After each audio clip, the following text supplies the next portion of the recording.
64 გარდაცვლილი და 500-მდე დაშავებული.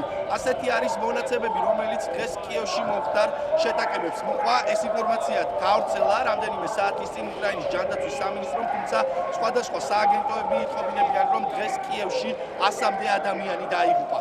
ახლა უკრაინაში ყველა ელოდება თუ როგორ განვითარდება მოვლენები ქვეყნის პარლამენტში, სადაც შეკრებილები არიან დეპუტატები, თუმცა ამ წუთისთვის არის გამოცხადებული შესვენება.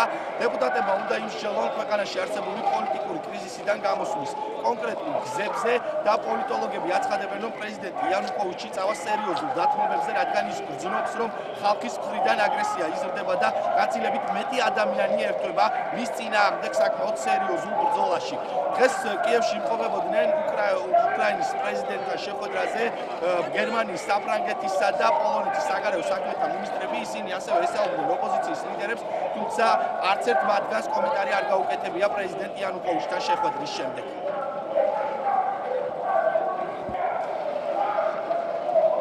როგორც გითხარით, ყველა ელოდება უკრაინაში თუ როგორ დასრულდება ქვეყნის პარლამენტში მიმდინარე სხდომა და ამის შემდეგ უკვე შეიძლება გარკვეული ვარაუდების გამოთქმა, როგორც პოლიტოლოგები ამბობენ, თუ როგორ შეიძლება განვითარდეს ქვეყანაში მოვლენები, თუმცა მიუხედავად იმისა, რომ ამ დროისთვის კიევის ცენტრში არის სიმშვიდე, აქციის მონაწილეები აწყობენ ახალ ბარიკადებს გრუშევსკისა და ინსტიტუტსკაიას ქუჩებზე, სწორედ ამ ორი ქუჩის დაკავება მოახერხეს დღეს მათ სამართალდამცავებთან საკმაოდ მძიმე ბრძოლის შემდეგ.